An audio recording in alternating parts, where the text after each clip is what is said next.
What's going on, everybody? Welcome back to Z Sports and Entertainment. I am Z, coming to you from the basement.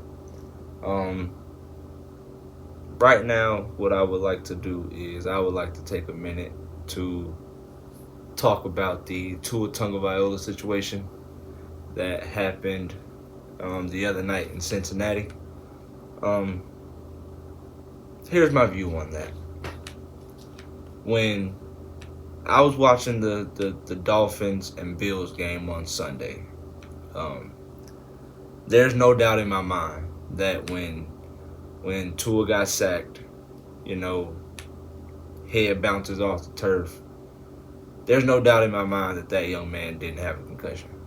There's no doubt in my mind like he's concussed. He's not right. And after watching the play, over and over again, I truly feel on Tua's part where the mistake was made, and I'm not blaming Tua or anything, but I feel like where the mistake was made on his part was you could tell when he got hit and he set up into the sitting position, you could tell something wasn't right. You could tell he was off. You could tell something was not right. He sat there for a second, shook his head, tried to shake it off. And he stood up and he walked or jogged for about 3-4 yards maybe, and that's when he started to get a little wobbly.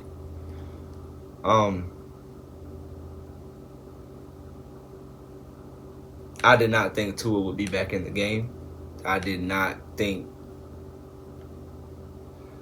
Seeing Tua come back into the game was a surprise. After the game, reports come out that it wasn't a head or a neck injury. It was his back. And there were even reports saying that Tua was upset at personnel for saying, "How's your head? Are you okay?" Like they made it seem as if he got pissed off because they kept asking about his head and his neck. And he's like, "Nah, my head is fine. Something's wrong with my fucking back." I think that's the biggest question mark in all of this. Because within that, there's a lot. Did you not, and I'm speaking on the Dolphins right now, just because he said it was his back, not his head and his neck, did you completely disregard the concussion protocols? Or did he go through the protocols and he passed the protocols? I feel like that's where the biggest question mark is. From the time he went into that locker room in the second quarter to him entering the game to start the third, what took place? What happened? What conversations was had? What part did Tua play in it? Did the Dolphins do what they were supposed to do as far as, that situation goes? And then, no reports at all as far as, Tua questionable, Tua game time decision. Tua was playing on Thursday, on Sunday. And it seemed to be no question about it. And it kind of seemed like it was chopped up as, all right, maybe his back was hurting. Maybe it was his back. Because when he came back in the game, he was still slinging it. They don't win that game without Tua at quarterback. But you, as a team, as an NFL organization, this guy's supposed to be a franchise quarterback. You cannot allow, for one, you can't risk losing him for longer than what you already anticipated. And two, that's that young man's life. Granted, we still don't know the whole story, and I don't think we're going to know the whole story until we hear from Tua himself. But I don't put Tua back in that game. Tua goes through the complete whatever every step of the concussion protocol is in the NFL, you have to go through that. At some point, you have to protect the player from the player. The issue is, I feel like a lot of people think now we have to protect Tua from the Dolphins, and that's just not a good look.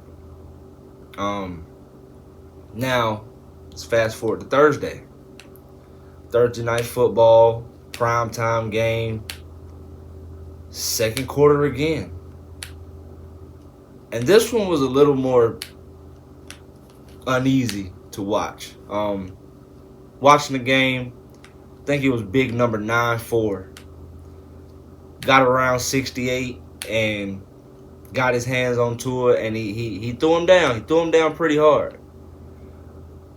But from a visual standpoint, it almost looked like that injury would have hurt his back so much worse than the first one. The first one looked no doubt concussion.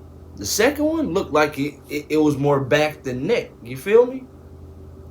So, I mean, but when after he gets sacked and he lays there and he rolls over and the camera pans in and you see his hands and you see his eyes are closed, and man, that was tough. That was tough to see someone not have control of what their body's doing. That's scary. That's very scary. And I feel like the team knew it immediately. Mike McDaniels knew it immediately. And I appreciate the people in Cincinnati for not wasting any time, not allowing him to try to get up and walk off. Like, man, that was tough.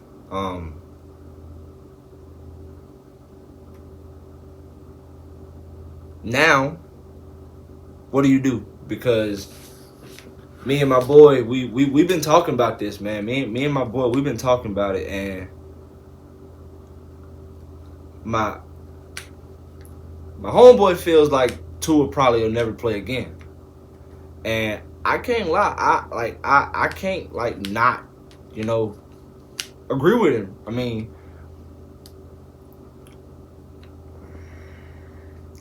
I think something is wrong with Tua.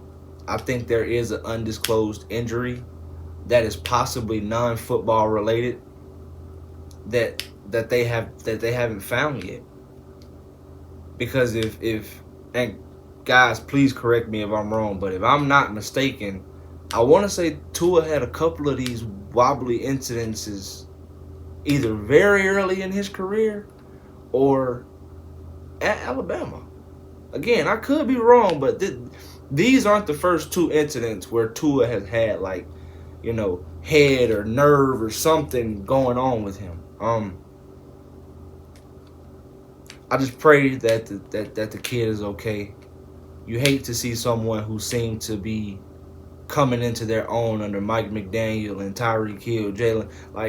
He's been playing football like he's ready to emerge and take off as one of the top quarterbacks in his league. And to see something like that happen, it was tough. It was extremely tough, and I can't imagine how tough it was for those Dolphins and those Bengals players to continue to go out there and beat the shit out of each other. I mean, as a competitor and as an opponent, speaking on the Bengals, as much as you want to beat the other team, you don't want something like that to happen. I just hope and pray that the Dolphins did everything in their power to make sure that he was able to play, and they didn't just, Tua, you feeling all right? You good? All right, man, let's go get him. I really hope that wasn't the case.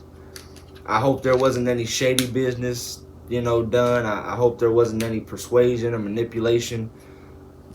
That I just hope everything that happened was truly a coincidence, was truly an accident. And if I'm being honest, I hope it's a situation where nobody's at fault. We'll find out soon. We will definitely find out soon. I really do feel like the Dolphins have no choice but to sit Tua at least a couple of weeks. Even if he walked out of that hospital Thursday night, perfectly fine, 100%. For your own sake, just sit the man. Teddy Bridgewater is one of the highest paid backups in the league. And with the weapons you have around him, if you game plan as if Teddy Bridgewater is going to be your starter, he is more than capable of winning you games. But under no circumstances can you put Tua Tagovailoa back under center, back in shotgun, back in the uniform, anything.